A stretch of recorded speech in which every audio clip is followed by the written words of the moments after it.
नमस्कार दोस्तों, हमारे चैनल कंप्यूटर नॉलेज में आप सभी का स्वागत है। Basic knowledge of computer course की 6th क्लास में आज हम बात करेंगे रैम के बारे में, जो कंप्यूटर मेमोरी का एक महत्वपूर्ण हिस्सा होता है। आज हम जानेंगे कि रैम क्या होता है, रैम के प्रकार क्या हैं, कार्य क्या होते हैं, फ़ायदे क्या हैं, नुकसान क्या है और साथ ही हम जानेंगे इसकी विशेषताएं।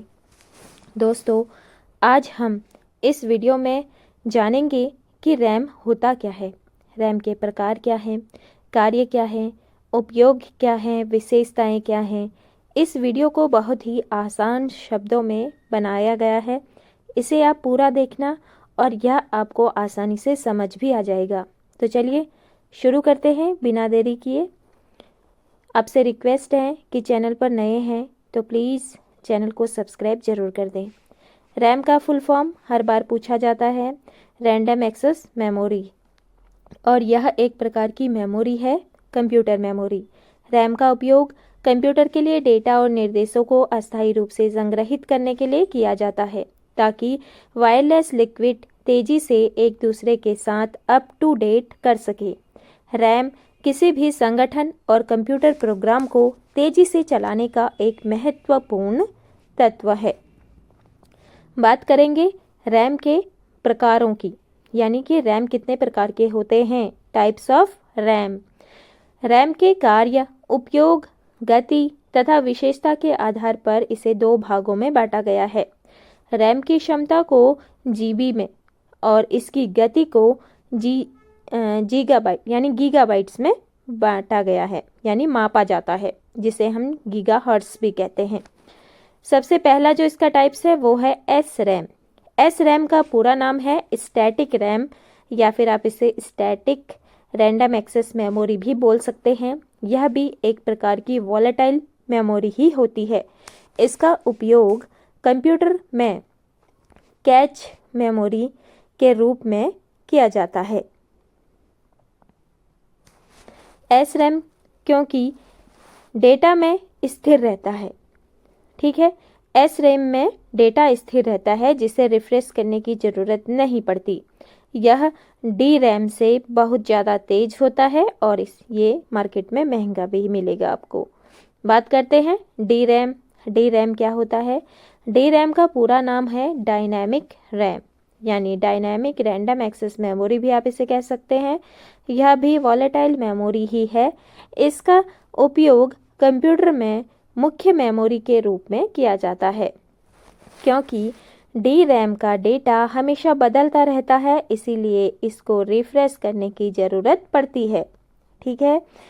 यह एस रैम से सस्ता होता है और इसकी जो स्पीड है वो भी एस रैम से थोड़ी कम होती है। इसका उपयोग कंप्यूटर में सीपीयू की मुख्य मेमोरी के रूप में किया जाता है।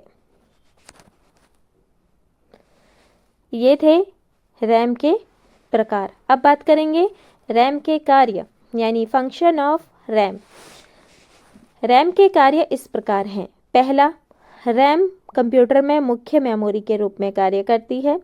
रैम का कार्य सीपीयू को डेटा और निर्देश देना होता है। तीसरा, रैम का कार्य कंप्यूटर को काम करने के लिए जगह देना भी होता है। नंबर 4, रैम का कार्य वर्तमान में किए जा रहे कार्य का डेटा, प्रोग्राम, निर्देश या कमांड को कंप्यूटर में लोड करना भी होता है, ठीक है। ये थे कार्य। अब समझाते हैं आपको इसकी विशेषताएं, यानी कैरेक्टरिस्टिक्स ऑफ रैम। रैम की विशेषताएं इस प्रकार हैं। सबसे पहली जो विशेषता है कि रैम जो होता है वो अन्य स्टोरेज डिवाइस की तुलना में तेज होता है, अर्थात किसी भी मेमोरी की स्पीड रैम के बराबर नहीं होती। दूसरी विशेषता है कि रैम एक प्रकार की वॉलेटाइल मेमोरी यानी अस्थायी मेमोरी है। रैम का उपयोग कंप्यूटर में प्राइमरी मेमोरी या मुख्य मेमोरी के रूप में किया जाता है। इसकी चौथी विशेषता है कि रैम का जो निर्माण करना है वो अधिक महंगा है, इसी कारण यह अन्य मेमोरी की तुलना में महंगी भी होती है। पांचवी विशेषता है रैम सीपीयू का एक भाग है। सीपीयू रैम तक सीधे पहुंच सकता है। इसकी आखिरी विशेषता है रैम के बिना कंप्यूटर चालू भी नहीं हो सकता। आपको रैम की विशेषताएं समझ में आ गई होंगी। अब जान लेते हैं डिफरेंसेस रैम और रोम के बारे में। रैम एक अस्थाई या फिर अस्थिर मेमोरी है। इसका मतलब यह होता है कि इसमें स्टोर डेटा अस्थाई होता है। एक बार कंप्यूटर की अगर लाइट बंद हो गई तो इसके प्रोसेस होने से डेटा भी आपका गायब हो जाएगा, खत्म हो जाएगा। रोम इससे बिल्कुल अलग होता है। यह एक गैर वाष्पशील मेमोरी है। इसमें एक बार डेटा स्टोर कर देने के बाद किसी ग्राहक की इच्छा के उसे बदला भी नहीं जा सकता। रोम का उपयोग किसी भी डिवाइस को प्रोग्राम करने के लिए किया जाता है। अगर मान लीजिए आपका बिजनेस अगर बंद हो गया है तब भी आपका डेटा उसमें सेव मिलेगा। इसमें कई गीगाबाइट्स डेटा स्टोर किया जा सकता है। इसकी जो डेटा स्टोर की क्षमता होती है वो आमतौर पर 1 GB से लेके 8 GB और इससे भी ज़्यादा हो सकती है। जबकि रोम की बात करें तो रोम के द्वारा मेगाबाइट्स यानी MB में डेटा को स्टोर किया जाता है। रैम का जो उद्देश्य होता है वो हमारे फ़ोन या फिर कंप्यूटर पर जो भी प्रोग्राम होते हैं या फिर प्रोसेस की जो क्रिया होती है उसको रन कराने के लिए मेमोरी की आपूर्ति करता होता है। यानी कि रैम के माध्यम से हम प्रोग्राम या प्रोसेस को रन करा सकते हैं। वहीं रोम डिवाइस में जो मौजूद हमारे ऐप्स होते हैं, दस्तावेज होते हैं, वीडियो, MP3 या फाइलों का असीमित समय बचाता है।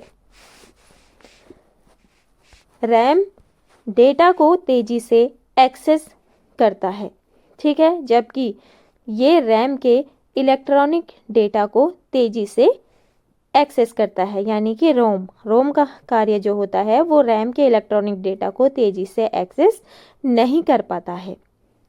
रैम तेजी से करता है, रोम नहीं करता है। दोस्तों, हम आशा करते हैं कि इस वीडियो से आपको पता चल गया है कि रैम क्या होता है। रैम के प्रकार, विशेषताएं हमने और इसके उपयोग आपको समझाए हैं। अगर फिर भी आपको इस वीडियो से जुड़ा कोई भी डाउट्स हो तो आप कमेंट बॉक्स में पूछ सकते हैं। इसे अपने दोस्तों के साथ ज़रूर से शेयर कीजिएगा। मिलते हैं नेक्स्ट क्लास में नए टॉपिक के साथ। तब तक के लिए बाय बाय।